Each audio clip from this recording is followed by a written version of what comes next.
Asikubingelele kwimbizo TV. Mawuthanda ngoyibiza ngeimbizo podcast. All right? Si enye episode esirecordayo namhlanje, igama ngumxolisi Stressless kaMhlongo, and thank you so much ukusijoyina ke. So good morning to you. Siyabonga kakhulu. All right, as you know ukuthi kule podcast sikhuluma ngezinto eziningi ezahlukahlukene, right?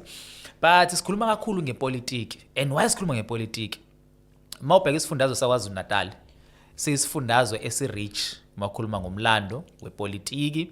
Ziningi izinto ezenzakalile and maningi ama leaders aqhamuka esifundazweni saKwaZulu Natal. So lo sikulethela nje kancane and amaqembu akhona maningi kakhulu kuyona iprovince leke yaKwaZulu Natal. And today sino president wenhlangano okwi-NFP uIvan Barnes, right? Ivan Barnes sike sakhuluma naye kwamanye ama platforms izolo mzansi nje ngiyakhumbula sikhulumile naye kakhulu Ivan Barnes after a conference yabo as a NFP. And mawukhuluma nge-NFP iyona ebiphethe ukhiye for iGPU kwisifundazwe saKwaZulu Natal. Okay, GPU yini? Government of Provincial Unit, right? And indlela kwenzeka ngakhona, you'll remember ukuthi cishe wonke ama political parties were calling upresident we-NFP uIvan Barnes. Barnes, come asikhulume sibone ukuthi singasebenzisana kanjani. Namhlanje sinamaqembu IFP, ANC, NFP, Democratic Alliance esifundazweni saKwaZulu Natal okuyiwona aphethe uhulumeni. But ngalesa sikhathi kwakunzima kakhulu because Ivan Barnes, I remember wazoba nomhlangano with upresident umkhonto wesizwe former president wezwe ubaba uJacob Zuma. And I remember ukuthi sasithi hayi ke no Ivan Barnes sebevumelene with umkhonto wesizwe so uyayiziba ezinye zezingcingo. And mawukhuluma ngepolitiki ke kuyena uIvan Barnes upresident usemdala kakhulu kwipolitiki, but mina ngisiyena umuntu ozochaza yonke leyo nto yena upresident. President, good morning. Uyaphila? Ngiyaphila Njomane. Good morning to you and good morning to your viewers. Kumnandi ukuba lapha. Siyabonga kakhulu. Nanokuthi nje njalo masikhuluma even na WhatsApp ngimi na president ngidinga ukuthi woza sikwenza president no khuleka Njomane niyeza isikhathi ukunikeza ilocation mina ngizobe ngikhona and ngibona indlela o responde ngayo especially kwi invitation yethu yayo i-podcast. But no Njomane mawukuthi kukhona wena behind this thing ngizoba khona. No Njomane, as a young man, and I've listened to your show, I've been to your show, and I know ukuthi lento ikuyise gazini, and I believe the podcast, it's where we should be telling our people ukuthi kwenzakalani, and there's no other way is to come to, I'm not being racist, but let's give our black brothers and sisters that chance. Ukuthi tomorrow, let's see you be the best of the best, where we'll be arguing ukuthi Njomane, you promised me a slot because your show is the show. So I know I've been to your show ngakho ngithi ngithe muthi nanti ithuba ngathi angihambe ngobatshela abantu baseningizimu Africa, in particular in KZN ukuthi no, NFP is still alive. We are part of government of provincial unity, we are part of government of local unity. Kwenzakalani siya kanjani phambili nokuthi i-NFP yadeserve ukuthi yochazela abantu baseningizimu Africa through your viewers ukuthi we did have our problems, but we are slowly rebuilding and redirecting ourselves. Okay, now sizongena ke kuleyo president, right? Because ngiyazi ukuthi ningi kakhulu izinto ekukhulunywe ngazo especially ngayo i-NFP kwabezindaba. Yes. But asiqale ekuqaleni. Yes. Before ujoin i-NFP president, ubukiphi inhlangano ngoba i-NFP ngeke uzifanisa namaqembu lawa ongasho madala uyabona kwi political space. Yes. We know ukuthi ama members amaningi avela noma ama members amaningi akhona ku-NFP they come from i-IFP because i-NFP omunye umuntu angasho ukuthi i-breakaway lokhuzayo ye-IFP. But I'm happy because namhlanje uzokwazi ukuyichaza sikwazi ukubona ukuthi khamba kanjani. Let me do this point of correction. Yeah. I never joined NFP. Oh, I started NFP. is it? Yes, no visit KaMagwaza Msibi. Yeah. And many leaders that were there. I always tell members of the NFP ukuthi selection of the color orange. It's Ivan Bantz's proposal. Oh yes. Hayibo. Change if you go to IEC, ilogo ye NFP in a star esimnyama. Then I said to the guys who were the branding at that time, Masiki star esimnyama. Istas bamhlope. That is why now the current star is this. Yes. So I was there in the beginning. Yeah. The selection of the colors and designing of the logo, establishing the constitution, I was there. I was the international spokesperson at that time, Ngokumbula, while UVZ, interim president, Yes. Singangai conference. So I wanted just to clarify, the NFP angijoinang, ngai qala. I'm one of the founding fathers of NFP, so I'm not here by chance. Yeah. So former president the late KaMagwaza nazana kanjani naye nize niba nalento ukuthi no guys I think isikhathele la sikhona njengamanje so let's start something new. UVZ ngimazi esewuthisha omkhulu eNkandla and then in 1996 sasibancane at that time. Yeah. Then she became mayor, say traditional council at that time. Yes. Then in 2000 local government was established. Ngoba local government yoka 2000. So she was a very prominent leader. We youth brigade babe badala ke kunathi at that time. Okay. So Sazana way back from our former political house which is called IFP. I'm a former Sadesmo leader, former youth brigade leader. That's who I am. I cannot deny that. And I cannot wipe that history away from it. So Sazana Lapo, and she was very, very, very passionate and very caring and charismatic woman and a leader. Mukumbula ngesikhathi qala local government in the year 2000, she was the first female to become mayor in South Africa. Okay. Because all parties at that time, I'm subject to be corrected because I was no Google, but she was the first female mayor in Zululand District Municipality. At that time, then the IFP said, Agabo mayor, Mukumbula. Yeah. She was the mayor and then she did an excellent job. Yeah. Remember, leadership is not based on your political affiliation. Leadership is something that you are God-given. So it was a God-given talent that she's a good leader. She could touch people from different walks of lives. Then, as young people, we IFP at that time, we were screaming for change. Because the truth was that if you go to the archives, I'm one of the leaders, the Youth Brigade or SADESMO, which is South African Democratic Student Movement at that time. Pusha, which was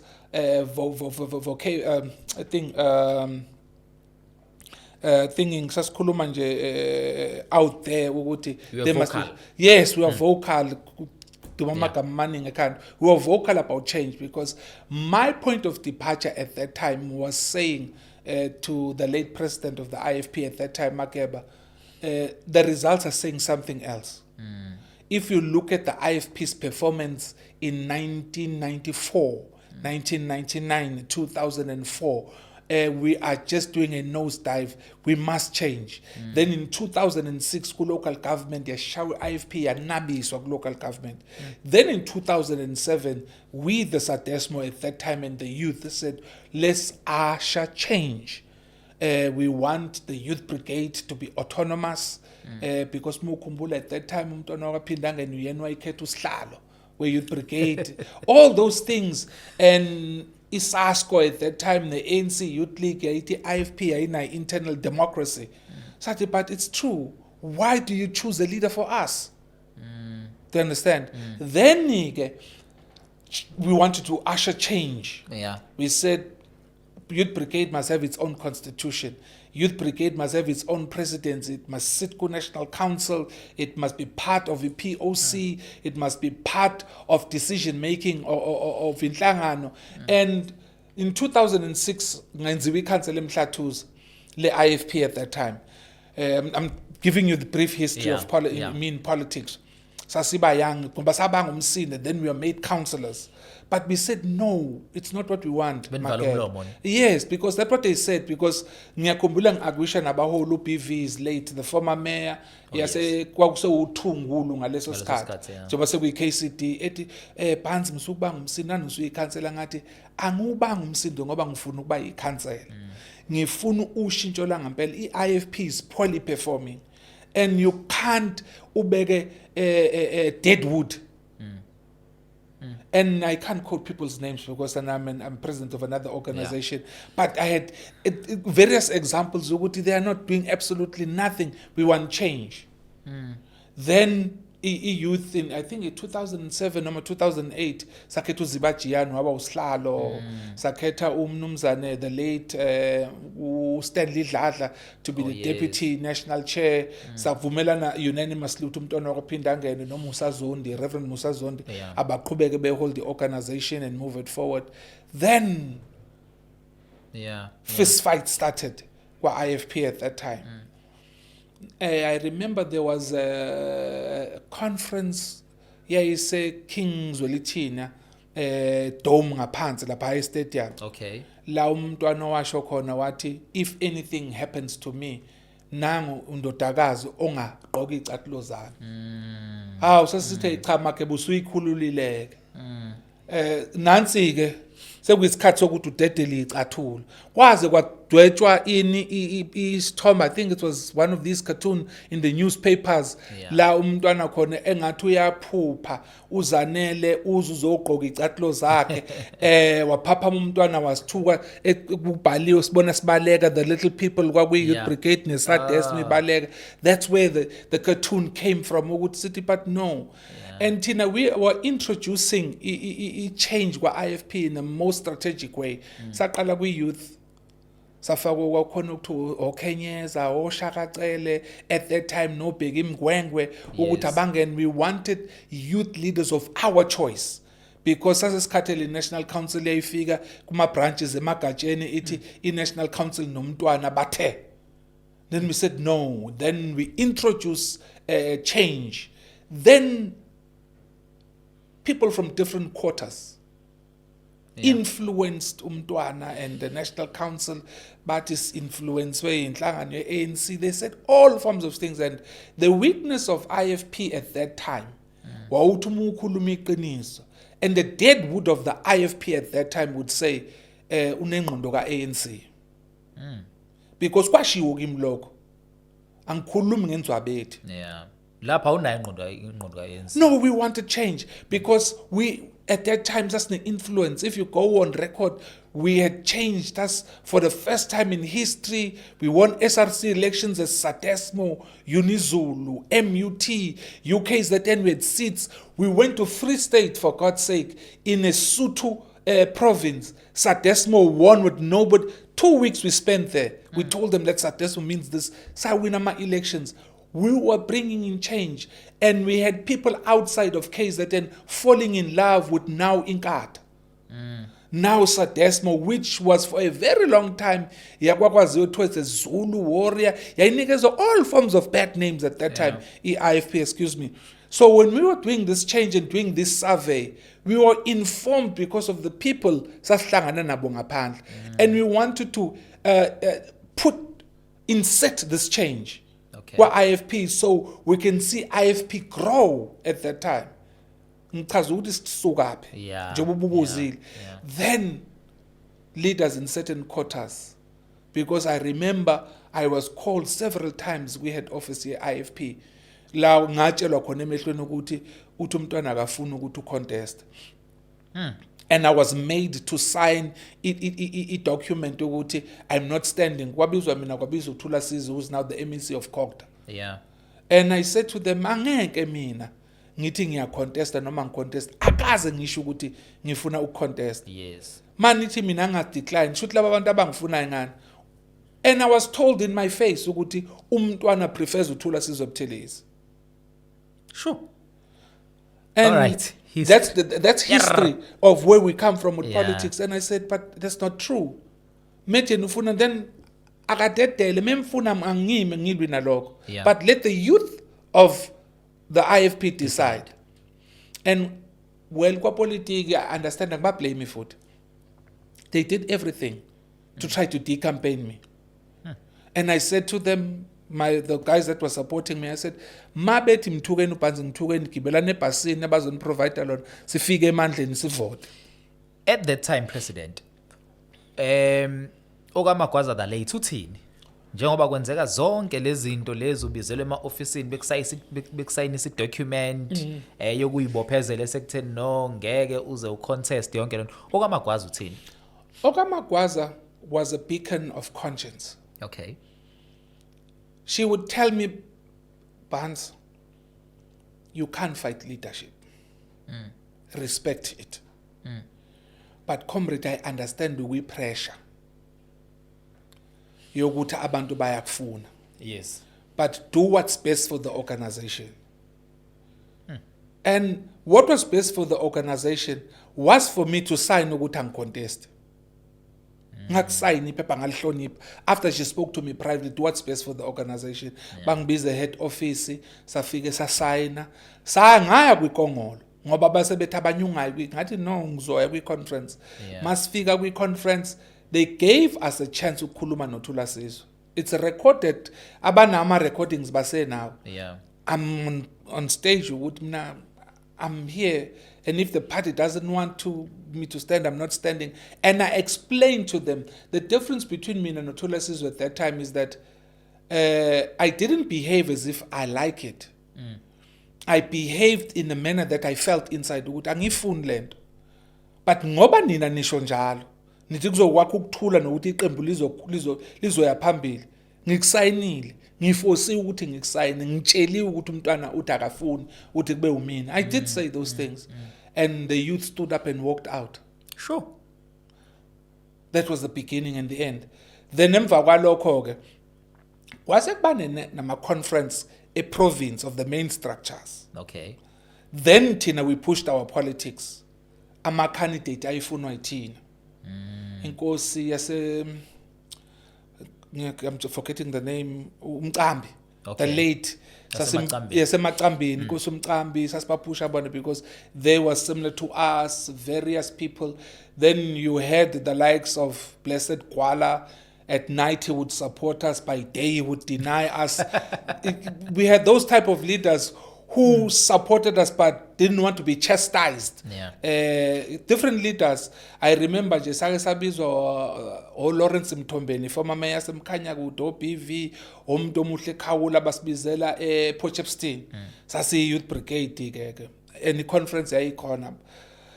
Basibizela endaweni ethize, hey basithethisa babe ubhuti abadala. Yes.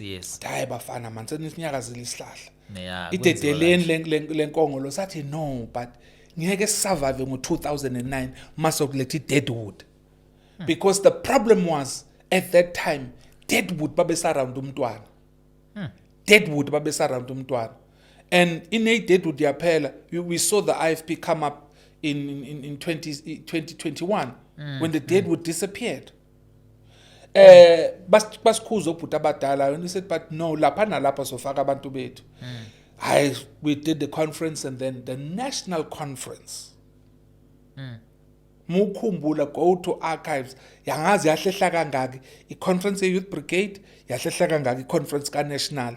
Ngoba sasithi sifuna ushintsha and abantu at that time ababe-confiscate i-message from us to umntwana was saying kuthiwa phuma Mageba. Ngoba ngiyakhumbula komunye umhlangano wazosibuza umntwana nithi ngohlala phansi dekle. Sathi no Mageba sikushongo lokho. Sifuna ukuthi shintshi organogram ye-IFP at that time. Sifuna kube no deputy president. Sasithi uZanele akabe u-deputy president. Sasithi u-comrade Musa Zonda akabe usihlalo kazwelonke. Yeah. I was saying uThula Sizwe akabe unobhala jikelele. For continuing purposes, because youth at that time bands continue to lead youth brigade for the term of 3 years, then yobusured ukukhuphuka. So that's the change that we wanted to usher in. But it Deadwood, umntwana, may his soul rest in peace, owayekholelwa kuwo at that time, really believed them. And the whole upset was caused. Then the victimization began. Okay, now Fast forward. Yes. Yazalwa i-NFP. Ekuzalweni kwayo i-NFP yaba namandla kakhulu especially eZululand. Yaba namandla i-NFP kuzo zonke indawo. Yeah. Because ongqeqe kwezepolitiki mabethi bashaye i-political calculation yabo. They were saying abasiboni mhlambi NFP zoma na 1 councillor, forgetting ukuthi uVZ was an influential leader. She was stronger than the brand of IFP. Because we need leaders that are influential, stronger than a political brand. Yeah. So when we branched away, ukhumbula ukuthi NFP ya announcer in February, ama elections ayengo May at that time. So we had March, April, portion of May. Yeah. 3 months. 3 months, yeah. So when we ran around the province and outside KZN, we had over 300 councillors. So nama councillor eGauteng, in Mpumalanga, nase KZN in 3 provinces in a space of 3 months. Oh, nase Limpopo, excuse me, nase Northwest 5. 5 provinces. Yes, 5. Go check uzobona. Yeah. Now ienga kunina niphume kwi-IFP. Seniqala a new political party of which is i-NFP. Yes. Khona le enga le khona ukuthi whatever siyenzayo ngesisebenze with i-IFP. No, I want to correct history. We were not full of anger. What we did, you can't provoke me. Then because now it benefits you to work with me, then you want to come and work. When we are starting NFP, there was vilification of our president at that time. Sibiza ngeintethe ibelethene, you know, intete mayibelethene, what happens, that's derogatory and undermining. We are a project, Kazuma. They called us all forms of names. And Masio Kankase indaweni ethile, they murdered some of our members. It's on record, kuyaziwa. Into khona, even up until now kuyaziwa ukuthi amakhansela ethu nama comrades ethu afe kwanongoma afe ngesadla sobani, and those people are in custody as we speak. What happened then continue to happen now. When we cover nje the other day ungibuza ngakho ukuthi kwenzakalani ngichazela. So lokho ongibuza ngakho kwakwenzeka at that time. Sambe siyongcwaba ama comrades ethu sithi siye endaweni siyokhankasa siblock sithuko sishaw, we were shot at. Angikhulumi ngenzwa bethu, ngikhuluma ngento engiyaziyo mina. Yeah. So that vilification and attack, that vicious attack, and from all angles and all corners, then mase bevuka ekuseni, then they discover ukuthi laba bantu besibabiza ngeintethe nangezinja na wonke amagama esibadubulile sabulala nezingane zabo, we must work with them. And I was part of the delegation eyayilithi inkulumo between ANC, IFP and NFP. We met with them separately, these inhlangano ngoba kwazazi intathu. Sahlala nabo saxoxa. We were very clear, IFP ake sidlule kwinkonzo yenhlambuluko. And that's what I did. Manje nje former government with GPU. Ukuthi asihlambulekelane ni wrong izinto enzenzile. Bavuma. No, we did. That is why we agreed to work with them. Don't you think mhlamba bevuma ngoba? Well, I understand. As long as you know what the attempt is there. Yeah. Because for politics, there's no permanent enemy. There's no permanent friend. But the arrogance. Okay. At that time, then we said, okay, bye. Zohamba nalaba. Yeah. Okay. Now, ukugula noma uqala kokugula KaMagwaza the late. Kwanilimaza kangakanani as a NFP, because uyena umuntu ongasho ukuthi wawumgogodla noma wayeyiphila of iNFP. Wayefika bemgogodla phinda bewubuso beNFP. True. I want to repeat this again ukuthi masiqala iNFP saba nephutha ukuthi sadideka ukuthi mu Bans nomhlongo meeting I'm for VZ in our minds sasisimbona eumholi. That's the first problem. Asiqale siyidiagnose introspection. Iphutha letlaba lapho ukuthi asikhethanga ubuholi based on credentials. But sakhetha ordinary members of the NFP because they were just, I don't want to sound disrespectful, babe ngamakani ancencezayo. Because babe memeza ukuthi hayi sifuna uvisit sathi hayi yabo laba bazoyisupport vision kamongameli. Then we elected them. Then mususa phakathi ebuholini, that's when you are being tested. And that's when your leadership credentials should kick in. Ukuthi this is the type of leader engiyona. And she was drained internally. Because babe umake maybuta megwathi umongameli at that time, I'm going to Gauteng. All leaders will close shop and go to Gauteng. Sure. Do you understand? Kuyamdraina lokhu umholi. You need people to challenge your decision making. Yeah. Reshape it. Do you understand? Yeah. Redirect it. Ngoba you are human. It doesn't mean because I'm the president of the party engeke ngigege. Yeah. Ukuthi ushaya ikhanda ugcina ushaya isisu. But munabantu abazothi no.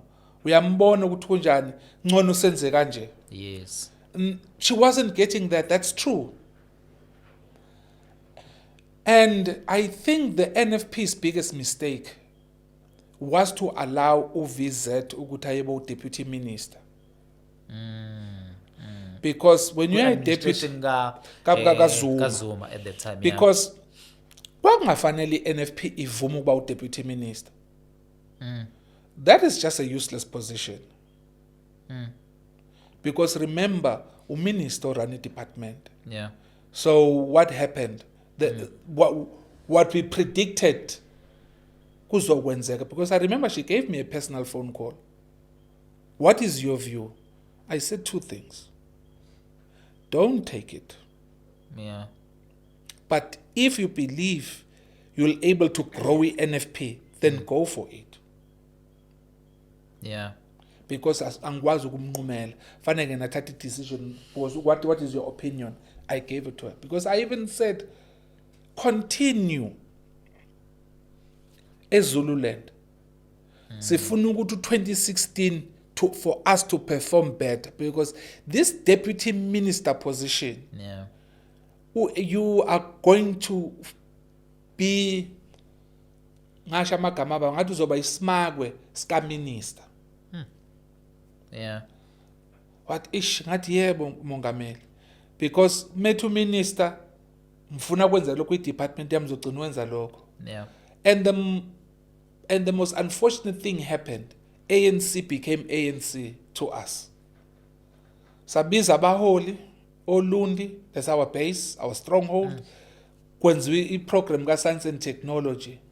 What happened? Wafika unale diphandi program ikhona. Waxova yonke into. 3 days later uvisit washawa i-stroke. And ezinye zezinto abaholi ababekhala ngazo ukuthi lesikhundla satha kwa ANC asizuyisiza NFP izosilimaza bokwenza njengampela bakwenza. Yo. All right. Imbizo podcast. All right. Uyayizwa ishube kanjani? President we NFP uyena esikhuluma la nje manje. President Ivan Pants. Now there was a moment, President, where NFP yayinama members, nqwabe ama members, right? Yes. And people were ready to vote for NFP, only to find out no man, NFP ayikho khethweni. How? I need it's a continuation of the question that you asked. Ukuthi now when our founding president had fell ill, Yeah. we had weak leadership, because the deputy president, Comrade Kekane, should have taken the mantle and moved the party forward. But he didn't. He failed dismally. The national chair, kunaloko, internal squabbles began. They couldn't pull together. That's when the character, lento bengikhuluma ama credentials ukuthi I credential yakho yomholi ke fanele kuyikhombise ukuthi these are my credentials ukuthi lezi zinto ke ngigadla ngazo. So these leaders failed. Balwa bodwa baxabana bodwa. It's when now the enemy came in. Now uyazi ukuthi uma kwamhlongo nilwa. Yeah. Isitha sakho songena manilo ngesingena manibune. Yes. Bangena kanjalo ke. Bangena phakathi bahlala phakathi because hayi ukuthi iNFP yayine financial crisis, yayine political leadership crisis. Because at that time mfowethu sasinama councillor ayidlulile ku 250. Yeah. NFP yayinama members eParliament awu6 ku national. UVZ at that time she was still deputy minister on her sick bed. Sinama MPLs awu6. Yo. So we are financially sound. Yes. But we are politically bankrupt. That was the problem. Nangakhokha. Intentional. Because if uwenza uphenyo lakho, my little investigation I did in 2021, I discovered ukuthi from IEC, these PLC meetings, kuyakhunjuzwana kunama email asuka kwa IEC ayibhalela uSolwazi, the professor of doom, I'll call him that, besendela unational chairperson uShelembe ukuthi aye ubawuxolani Ndlovu utreasurer ukuthi NFP has not paid. Yeah. The funny part is that kwakuvalwa ngo12 if I'm not mistaken, but bona bakhokha ngo1 to 1.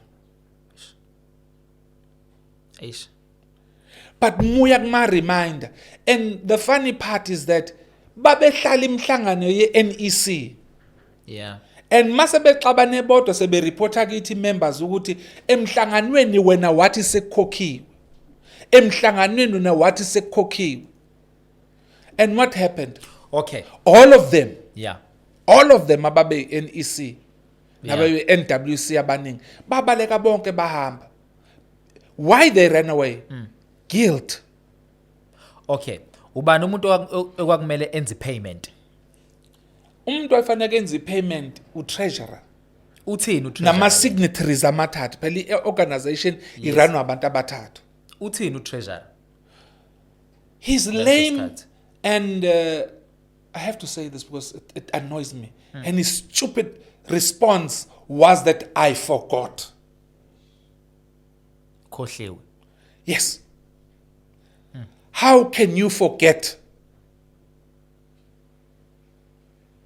And how happened that you only remembered 45 minutes later? Ukuthi awukhokhile. Awukhokhile.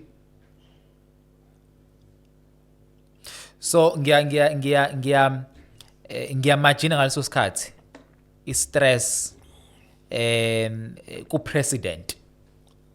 Uyabona evele ngekho right. Asazi ukuthi khona kwamqedelelayo yini. Ngeke sazi.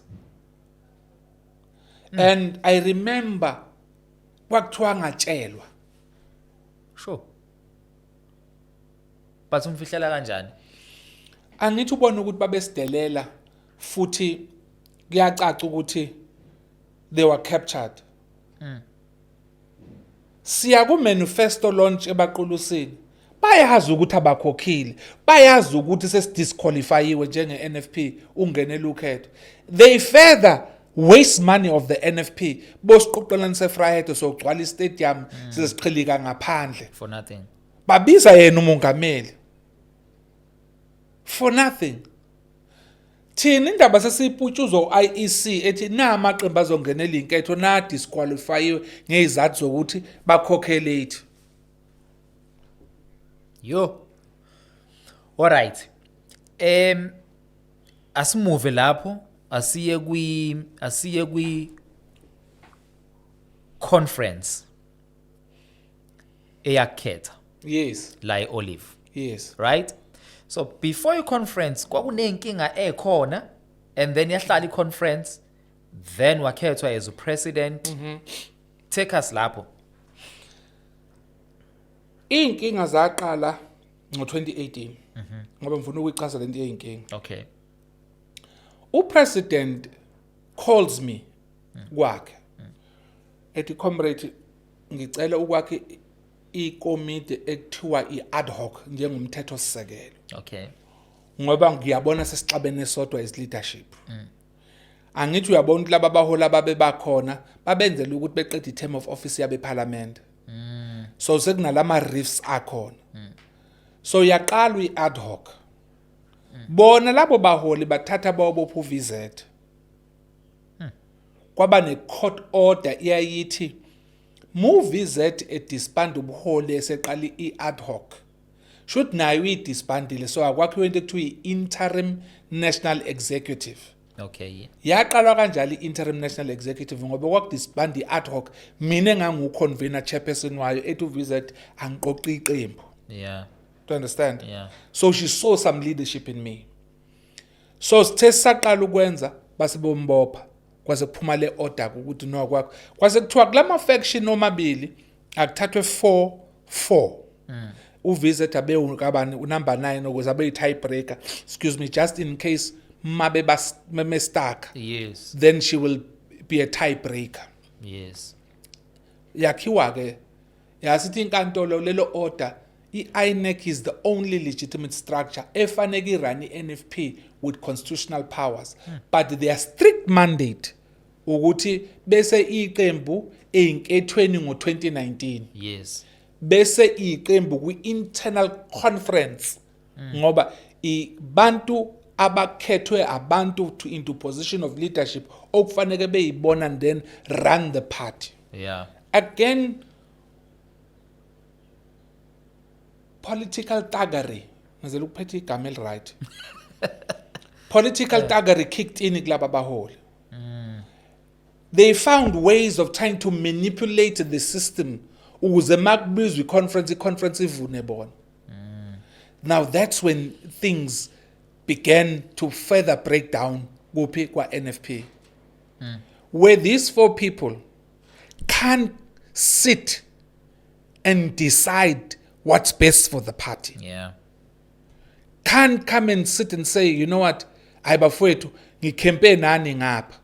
But laba bawu4 baqinisile will move with you. Kwaqala kwaXatshana abanye bahamba. The Gwalas left, Nomshazi left, various leaders baku ABC, baya ku EFF abanye abaholi. Then kubife up edwe. Mabe bangena nje kwakunesifo ukuthi make bangena nje ku INEC. Hayi. Zishintsha izinto. Zishintsha izinto. Then kwabana these further divisions because if you are a weak individual and ngizokusho kabuhlungu lokho uzohlushwa izikelemu zakwakho ugcina uhluleka ukuthatha izinqumo eziphusile. Yeah. Ngoba bahola babengaphakathi at that time bahlushwa izikelemu. Yeah. And they couldn't take decisions because now bagcina babanga imali. Angithi ngifuna ukuchaza inkinga. Babanga imali bagcina bocebana bodwa kwa IEC. Waso IEC uswenza njani under regulation 12 which is section 12 failure to account for monies. Yeah. Yasivala. Baxabana bodwa kwi leadership. Uthi IEC regulation 9 which is sithi section 9 wa IEC fanele kube no party leader, kube no contact person, kube no accounting officer, kube nama PLC members. Fanele nivumelane. Laba abantu bawu8 bahlala ku INEC. Bahlula ukuvumelana ukuthi okay wena Njomane asikwenza uparty leader. Wena Bans yiba accounting officer. Yeah. One guy wants to be comrade Imam Sheikh Mansour lo agcina eqala into yakhe.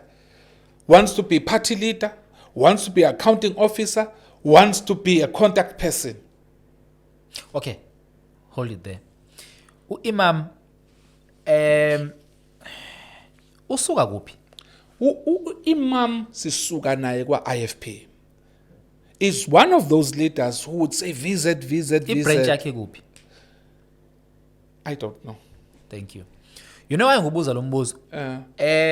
Ayi ngoba ngi-racist, but you find ukuthi kuma political parties, Yes. especially lawa ekudominate khona ama black Africans. Yes. You find ukuthi there is one Indian, Yes. right? But mawubheka ibranch yakhe Yes. and check ukuthi la suka khona ewadini yakhe iyavotelwa ni NFP. And then ama results wathola lapha awajabulisi but ukwi leadership. So that is why bengibuza lo mbuzo ukuthi uImam ibranch yakhe kuphi ngesikhathi ekwi NFP. Hey mfethu lento yama branch iyinkinga because njoba ngithi angimazi nama ngimazi ngempela uImam, I know him as a comrade uthi suka phi naye saqala naye NFP was there. Out of all branch issues that he had, he was once a staunch member of the NFP. There are good deeds, but branch issues were there. But the test of his character arose when he should have taken good decisions for the NFP. Okay. My president. Mina ngisuke eNanda. Yes. Right? eNanda sekuward 55. Kuward 55 uma ngisuka khona sengikwi leadership ye NFP. Kumele kube khona abantu phela abavotele NFP kuward 55. Yes. Right? I think uphume Fryhead. No. Ngisuka mina empangeni. Empangeni, sorry, yes. So empangeni kumele kube khona abantu abavotele NFP. Oh yes. As president. So now when you have someone from a Chatsworth or from a Phoenix or good leadership, but then I not told I'm a vote a Phoenix or a Chatsworth. I told ngisho out 10.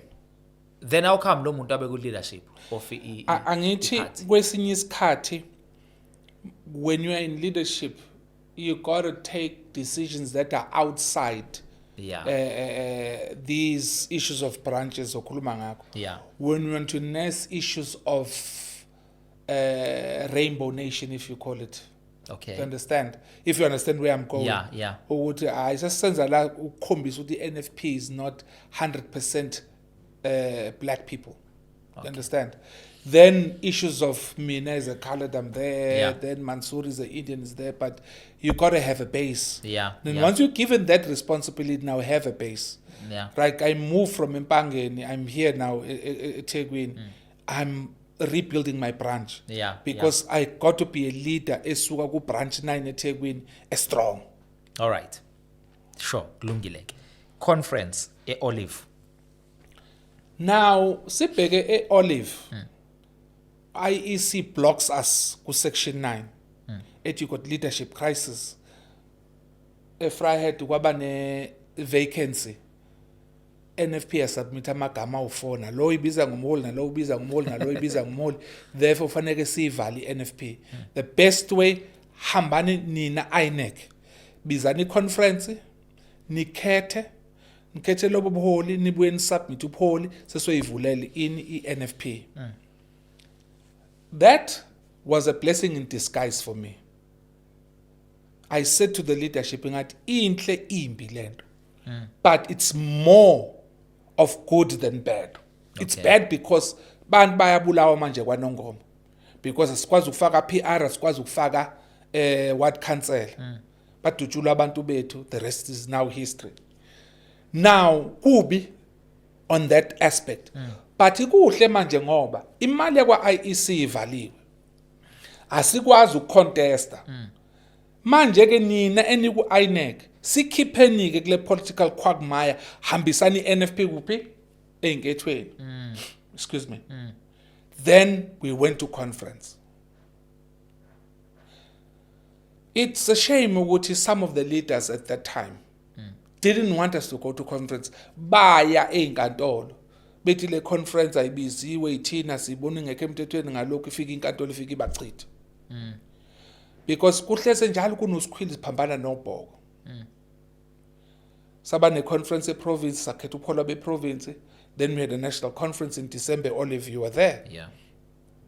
Then I was elected by the grace, and I think I was more appealing to the people than the comrade I was contesting, Comrade Zandile, the deputy mayor of eThekwini. Yeah. Because the difference was very marginal. It was 18, if I'm not mistaken. So she was there. Do you understand? Then the rest is history. Then we had to submit kwa IEC. Then there was by plead KCH on the 26th of February, IEC accepted us as an organization. Sakwazi ucontesta ke. Njengoba umbuzo ukuthi nizocontesta na. It's funny ukuthi awungibizanga ke kwi-show yakho uzosho ukuthi hey wathi uzocontesta ngempela uyacontesta ngoba wawulokhu ungibuzile ukuthi uzocontesta ngathi mina watch the space.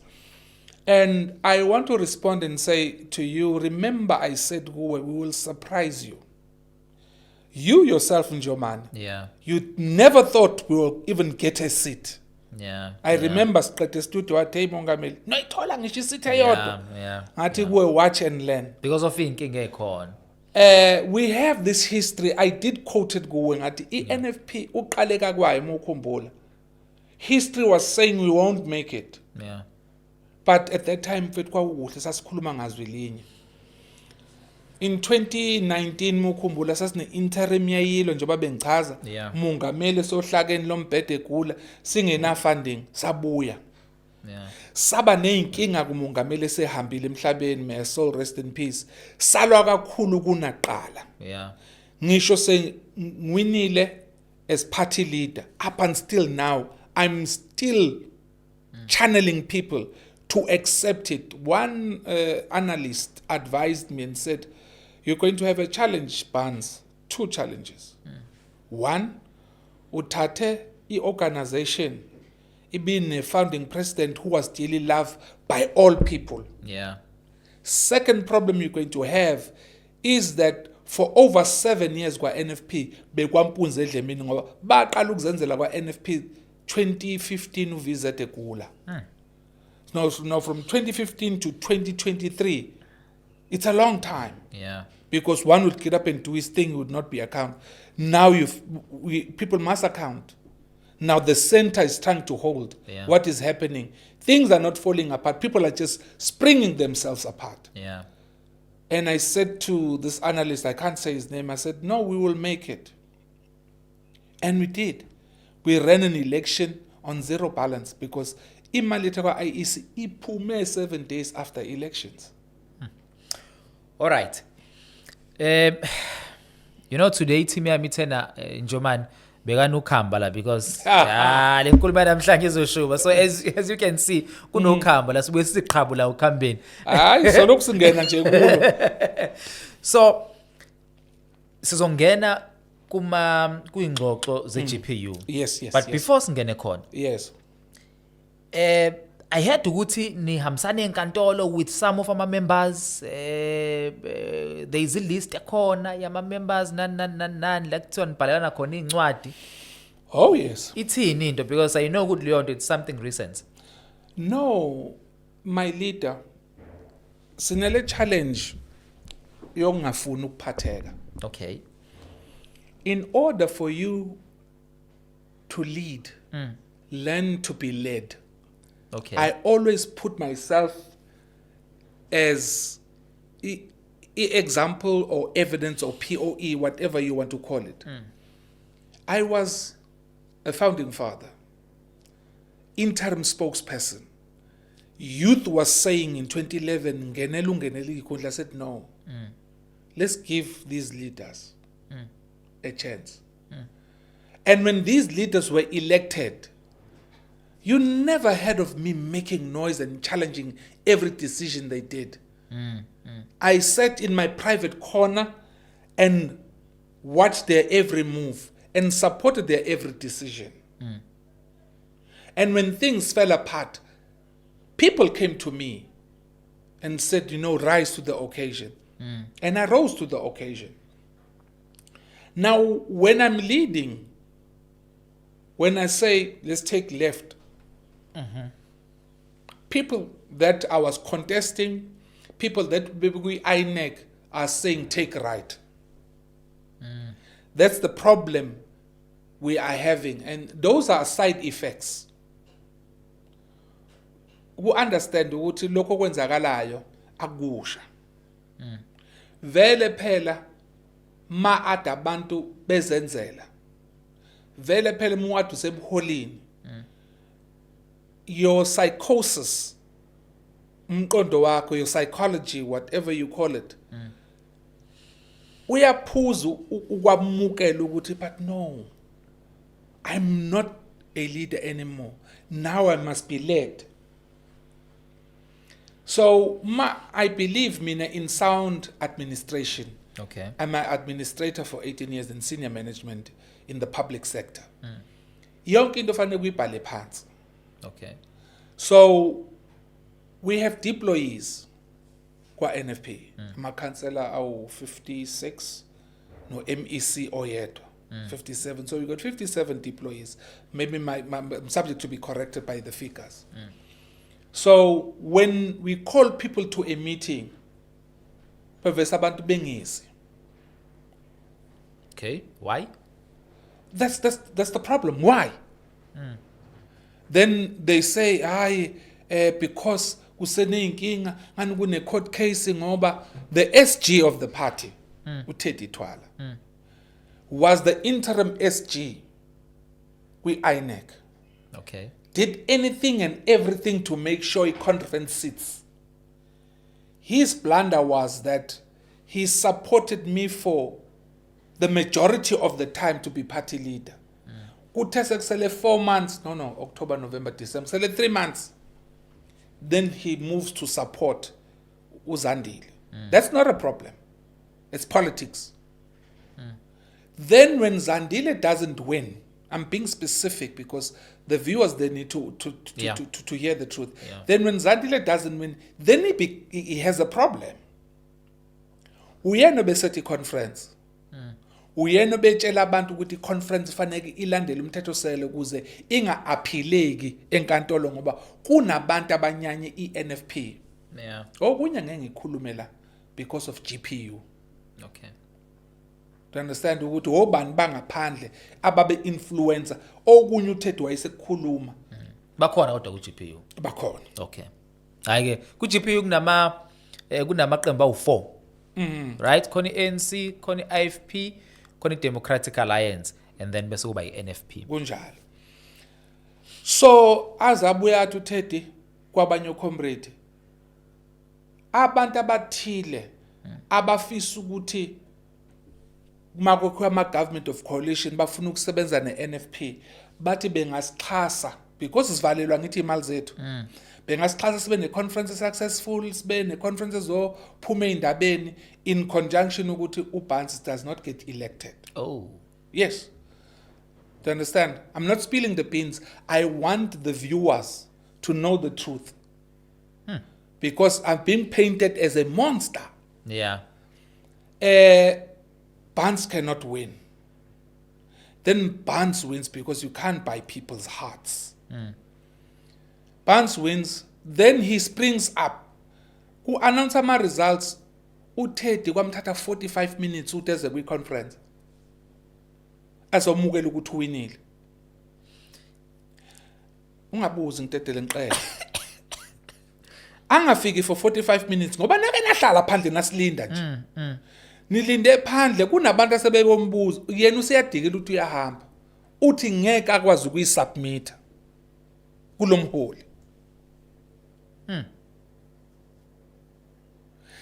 Bamncenge abuye. He confirms that the conference is free and fair. It's on record. Yeah. All radio stations and all media houses have him say that. Then 7 days later, he says the conference was not free and fair. Then he collides with certain members who were contesting and some won the elections. Excuse me.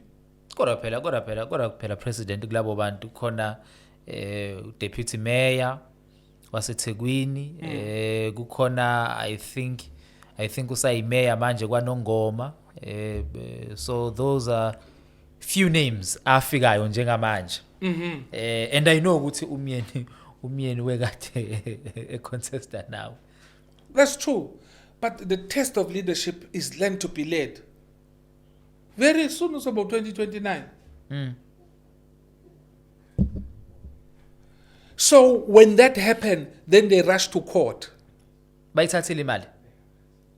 Bayithathe kuphi? Kulabantu laba ababethi no sizonixhasa iconference ihlale kahle. I don't know, and I don't care.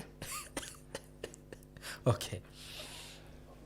And now, asikwazi ukuthi declare ama results ngey 17, that was a Sunday. Yeah. Monday, I approach abantu ababengezanga kwi-conference. I approach Comrade UPA Dlamini. I approach Comrade uKenan Mdletshe, who's now MK. I approach uMansur, who's now AM4C.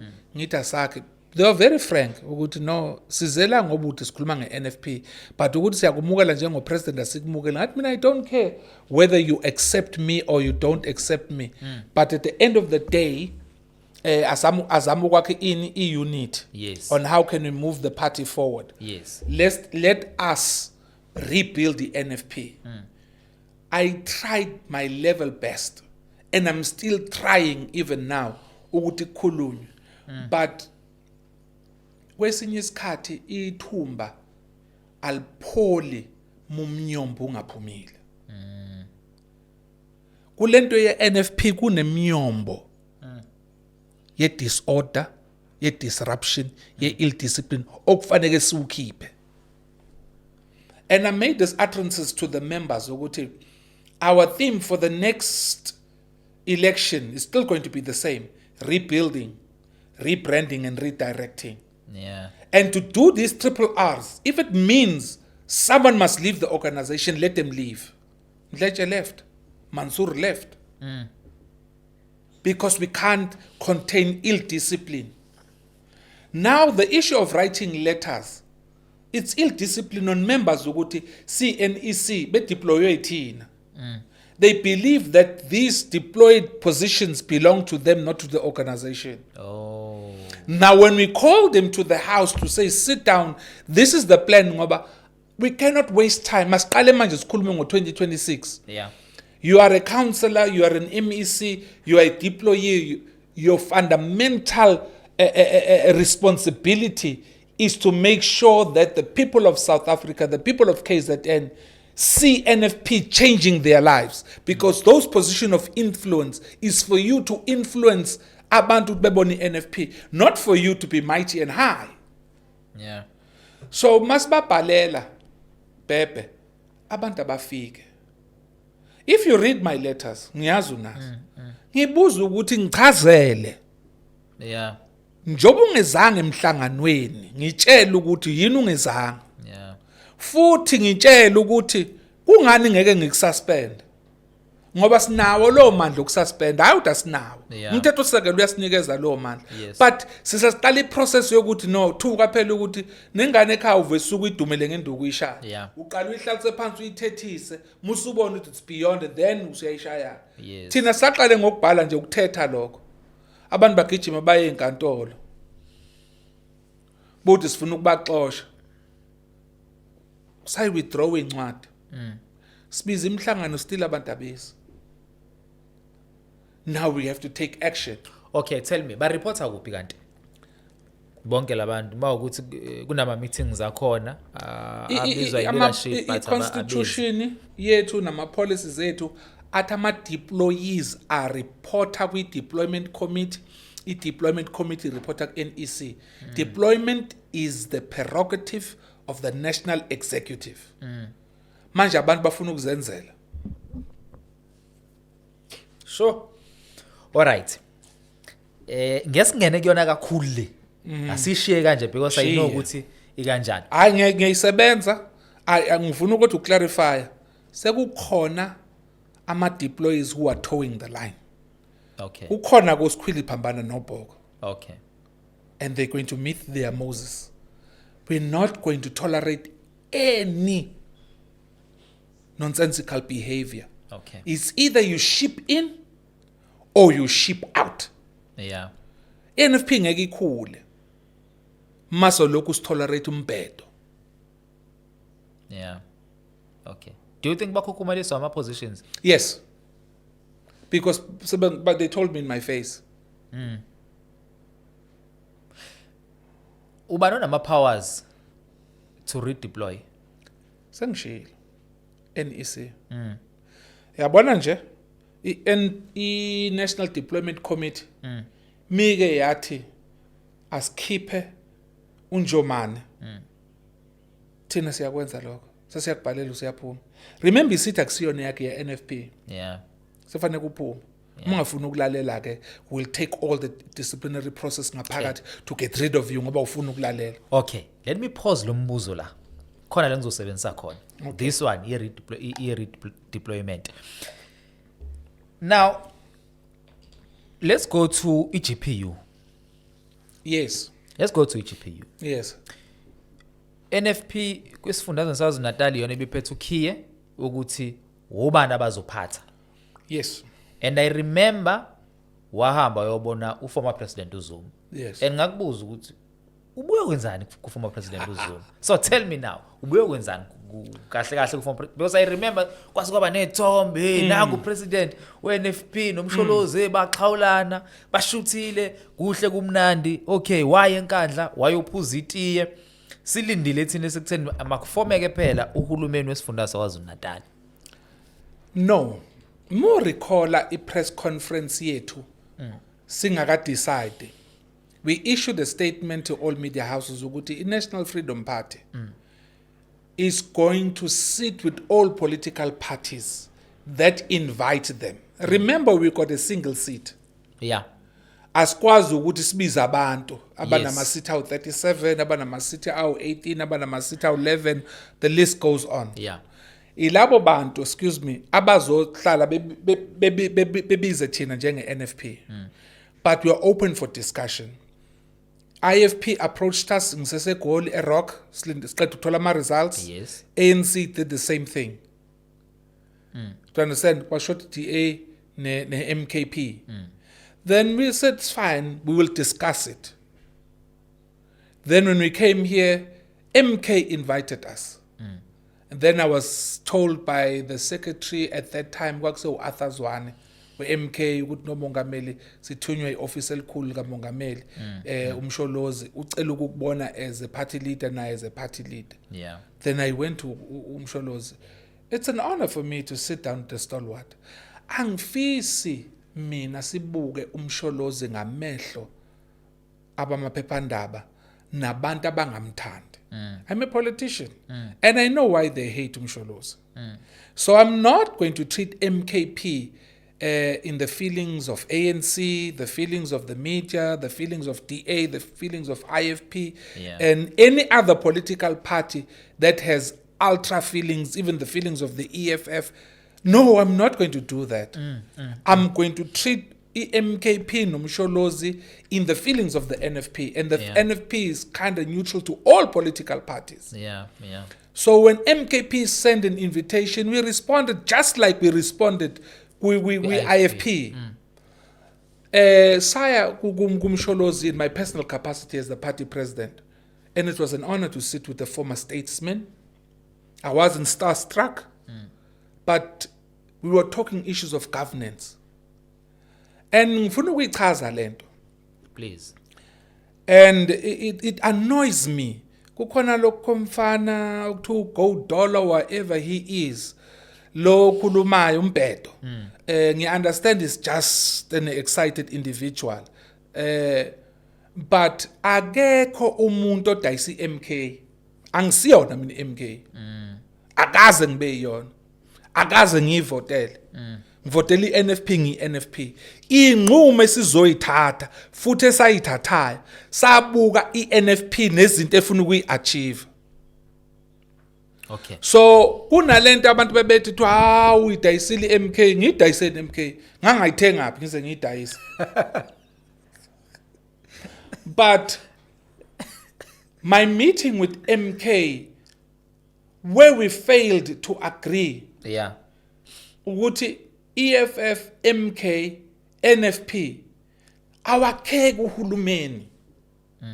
Because IFP, ANC and DA baform 40.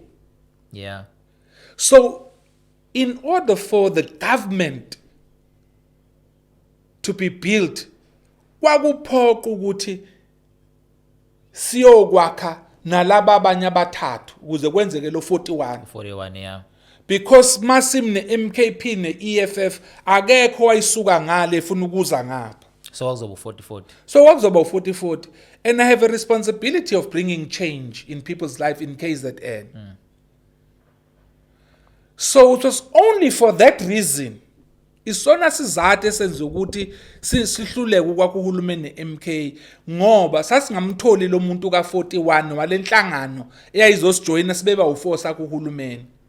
So awakhe kangaka uhulumeni. And there's no ill feelings between the NFP and the MK. Yeah. And I doubt there's ill feelings between Jacob Zuma and myself. Yeah. Okay. Kwingxoxo yenu ngesikhathi usuphuma. Seniqedile nomsholozi. Yayithini into yayithi ngisaya ku leadership. Noma yayithi no umsholozi asizosebenza. Yayithini into? Ngathi mina kumsholozi. We have to sit down and formalize everything. And disclose izinto wayezisho. Yeah. Eyikhuluma ngokuthi uhulumeni uyakheka. That is why mangiphuma mina emhlanganweni as party leader from another party leader, I summoned the delegation eyidila nama negotiations nomsholozi wasamanisa delegation yayilida ama talks bahamba yohlala between MKP and NFP. Sabuya sabamba iNEC thina njenge NFP. Sathi no bafethu ayakheki lento. Then sahamba sohlala ne-IFP ne-ANC ne-DA sakuhulumeni. Yeah. Ukuba uhulumeni wawakheka ne-MK sasowakha. Now wawungakheki, that's the problem. Now khona le question ebengiyiphozile ngiyayithatha ngiyisebenzisa ke manje. Isebenzise. So you are saying ukube uhulumeni wawakheka. Yes. There was no problem nanzosebenza with umkhonto wesizwe. Should today former president Zuma kufonela athi Bans sesimanagile ukuwina some of our members or some of a political party kulawa and now. Right? Phuma ngale asifome uhulumeni wethu manje. Okay. Lo mbuzo ebenguphozile. Ubukhuluma indaba yokuthi kunenqumo vele enizozithatha. Yabona, and you guys niyakwazi redeploya. Yes. All parties can do that. Exactly. So should the umsholozi today athi Bans angisibonele Bans ANC isithe no kulungile so sebenza with umkhonto wesizwe ku province.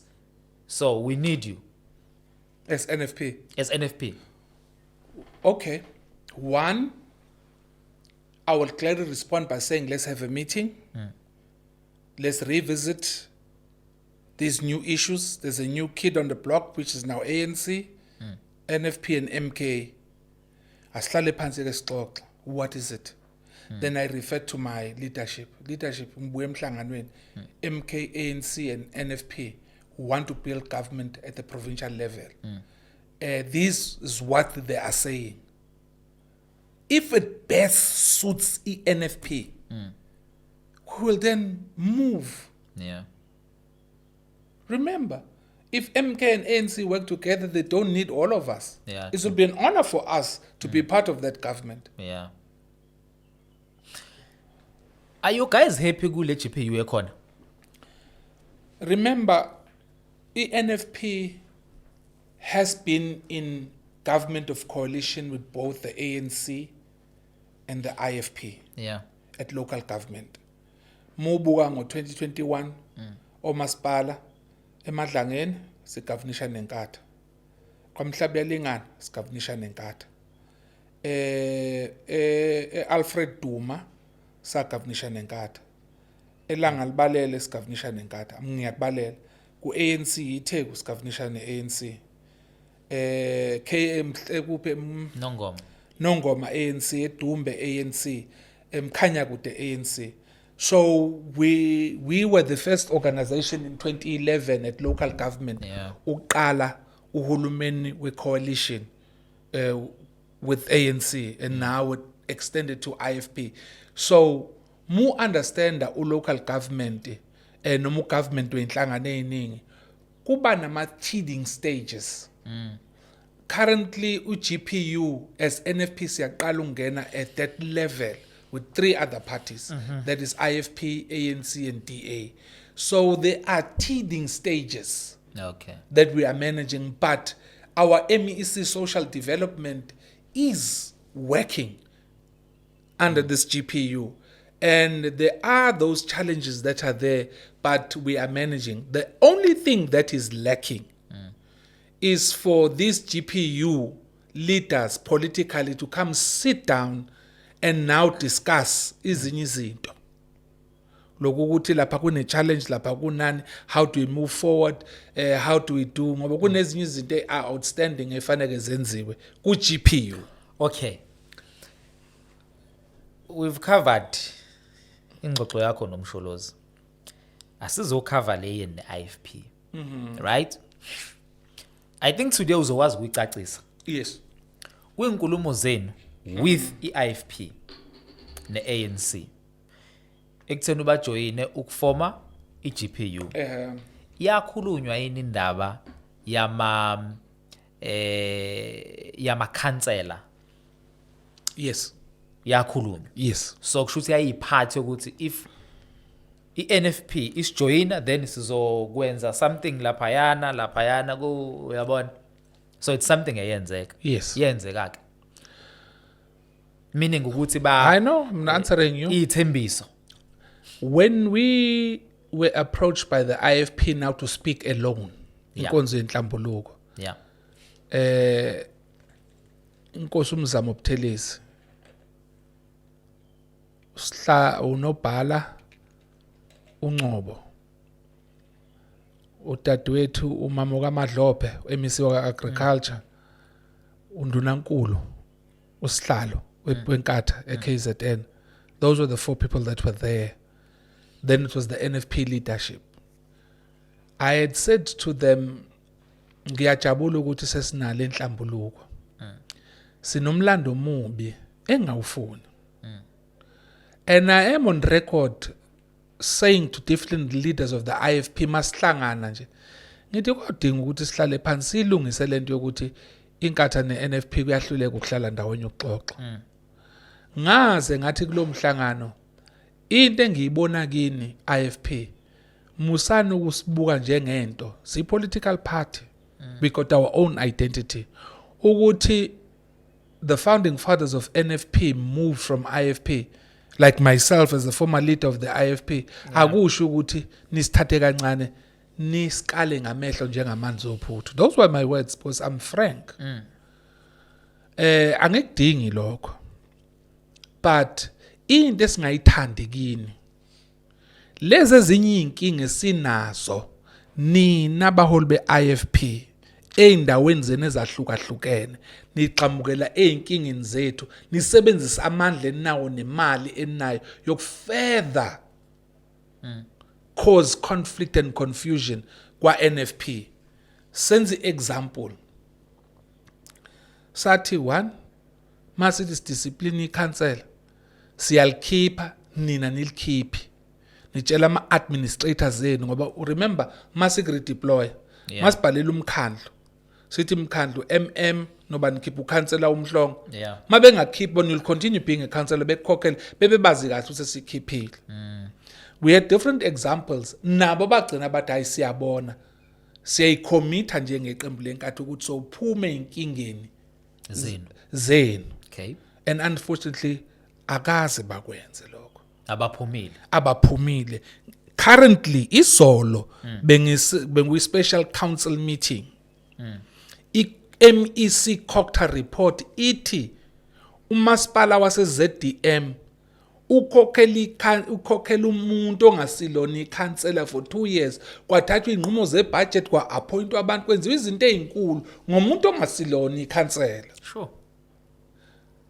nathi njengeqembu sabhalela umkhandlo sebaqulusini sathi khuphulukani ukhansela so and so ngo 60% ayohlala eZululand bona bathatha individual ill discipline enomlando ukuthi yake yaba iqembu yake bayimember yenkatha recently basa yona yayohlala eZululand kugazethe omunye umuntu bona balethe omunye umuntu which is a fraudulent activity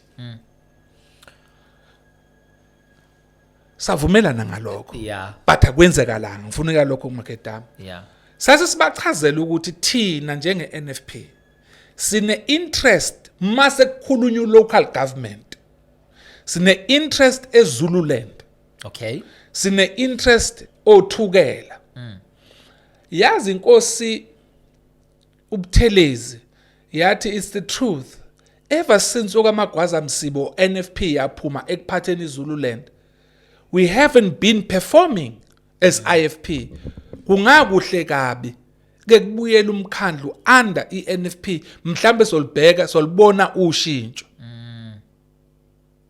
to my dismay and surprise kwenzakala what is contra but kwa politiki kwahleze njalo kudlaliswana ipolitiki remember nabo bayi political party banenkinga zabo zangaphakathi kwesinye isikhathi they nest their own internal dynamics at the expense of GPU but because we are not hot-headed asihlanye emakhanda asikwazi ke ukuthi ke abantu mabeganga bese nathi sifuna ukona into enhle because base kwazi kwathiwa senzophula out yini ku GPU ngathi no we want to sit down and talk ukuze mhla sithatha isinqumo masihlezi kwabe indaba ngisho ukuthi ngahlala phi ngathi ngahlala phi ngabona ukuthi silanding on deaf ears kungcono siphume kodwa ngathi kuyangakhona manje 50% you know ukuthi kwi interview engaba nayo with upresident we IFP ubaba uhlabisa uvele inkosini yes after i announcement yokuthi NFP will join iGPU wathi kumina hayi kuyingxoxo ezakhulunywa ayikhulunyanga indaba yama local government kuzohlupha ngoba uhlabisa wayengekho uhlabisa wayexoxa no Ramaphosa phezulu eyingxoxweni kwakukhona inkosi umzamo kwaxoxwa inkinga sathi kothi mase kube kwi cabinet these four parties azabuya zoxoxa GLU okay yes but between NFP and IFP saxoxa ukuthi sinama interest group sifuna ukwenza ukuphi so when we talk about GLU IFP must come to the table with this ukuthi sifunana okay and they understood it and I want to rebut le attitude kaHlabisa ukuthi he's very careless and very undermining methi ngeke Zululand sishintshe i-direction yama voters but KZN sashintshe i-direction yama voters IFP only got 18 seats and that's 20% if I'm not mistaken between 18 or 20% I'm subject to be corrected somewhere there abakwazi kuba undunankulu ngo 18% or ngo 20% yethu abantu abathole 40 something percent of which is umkhonto wesizwe so that was very negligent of him and I think he was responding out of undermining the NFP and his little leadership mentality ukuthi ungayi undermine ipolitical party oyibonise ngathi in your eyes ayilutho I think that was very foolish of him to say those statements okay kwenzakalana eZululand were there any talks between NFP and IFP yokuthi sinikeni le seat sizonika ukuba yimeya eZululand sikhuluma njengamanje iZululand ayinayo imeya ngisho inayo isinayo manje yes okay inkatha yakhe thana yodwa neEFF okay yes so sikhona isivumelwano esasikhona sokuthi sizonikeza no I think I explained it Makedama when I said sathi thina we have interest. Zululand. Yes. And there's no other interest that we had, which was to take the mayorship. Okay. And there when we said that, we said, Masa kuyoxoxwa, sifuna kwenzakale lokho. And it's funny, the day ngiyofunga eZululand to be a councillor, kwase kufakwa lento quickly. And I want to say ukuthi the level of treatment that comes from the IFP, ngaya kabili mina laphana, afika to masipala manager, bathi my former principal and the current leadership of the IFP, ithi asingakufungisi wena kuze kudlulele sitting yakusasa. Ayibo. Ngithi mina kanti sitting yakusasa, athu Mnansi awazini sesokhetha umeya kusasa. Ngithi mina ibengakwazi, but anyway ngihlanganaphi nalokho ethi but buka bathi kulungise njengosopolitiki. I had to phone uThamintuli, the premier and the chairperson, ngithi chair, why are you doing this? Nah, he says I don't understand. Bengithi ngikhuluma no-MEC wakaKhokha, athi ayihambi uyofunga ngifike, the same thing happens. Athi ayiresolve le nto angakufungisi wena. Awu. Yes. That's the level of ill discipline amongst IFP's rank and file. So manje kahle kahle shuthi bakuphendula uPopayi. No, they did. Ngoba why kuthiwa hamba uyofunga but mawufika khona kuthiwa no. Ngaze on the day kuzohlala i-council. IFP leadership invited a person thina sesimkhiphile listini ukuthi azoba ingxenye ye-council ngoba kuliswana nokuthi lento abafuna ukuyenza. That's the level of it. That's why I'm saying I'm at 50%. Because you can't treat us like a whore and expect us to respect you. Okay. All right. Imbizo Podcast isikhathi sami simbi manje.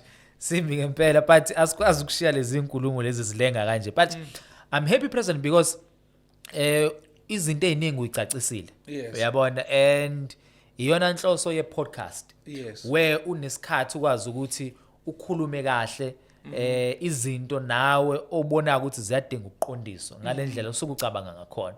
You understand? And I'm sure vele ngisazoku-invite. Yabo ngoba ziningi into esazokwenzeka. And ngiyabona ngenzeka kube soon.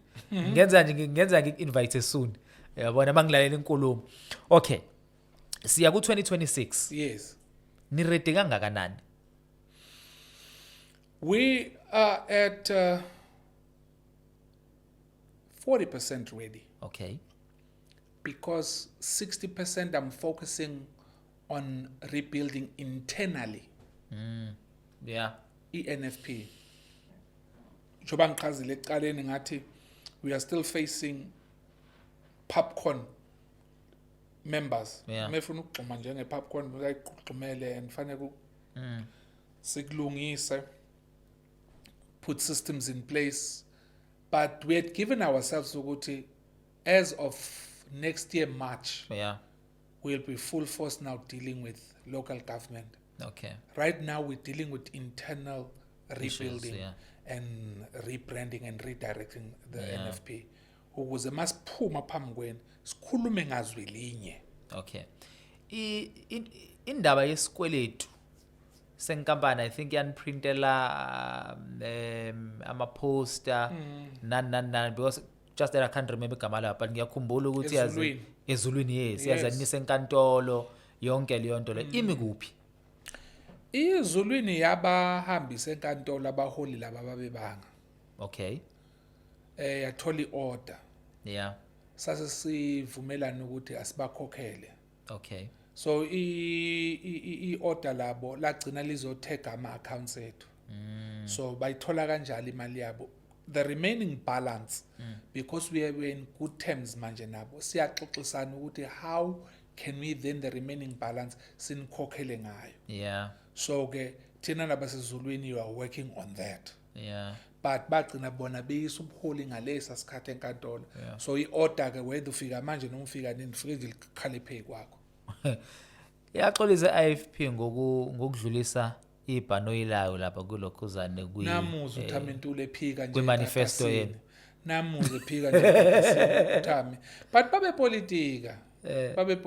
It's annoying but it's politics ngoba babefuna ukuthi manje imanifesto yethu ama cameras agcine enzani abheka bona ukuthi nje kudlula iflag le IFP ngesikhathi ku broadcastwa imanifesto ye NFP that's the politics. Okay. But to me it's either here nor there. Yeah. So for those abangazi kwenzakalani kwakune Olundi right kuleya nkundla esolundu lenkulu NFP yayine manifesto launch yayo yabona and IFP yayikade ilaunch iBanoi right le flag so look round and then on the day of manifesto launch ye NFP kwabonakala iBanoi le IFP lidlula ngaphezulu yabona egrounding late ne flag le IFP yabona and ngiyacabanga nje ukudinwa ngaleso sikhathi kunina ezama leaders ukuthi imadoda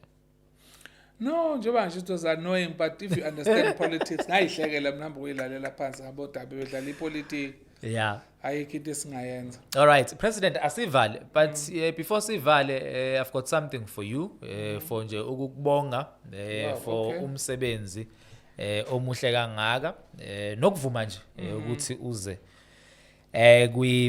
kwimbizo podcast so ngine certificate la for you. All right, the certificate for you. Thank you. For nje ukuthatha icall yethu. Yes. So uzofika usifaye kahle lapha yana khumbula ukuthi hey imino owekhona ku episode 3 of Imbizo. Imbizo, yes. Yeah. No, thank you for the certificate. Let's hope this podcast will usher the message to the viewers. Yeah.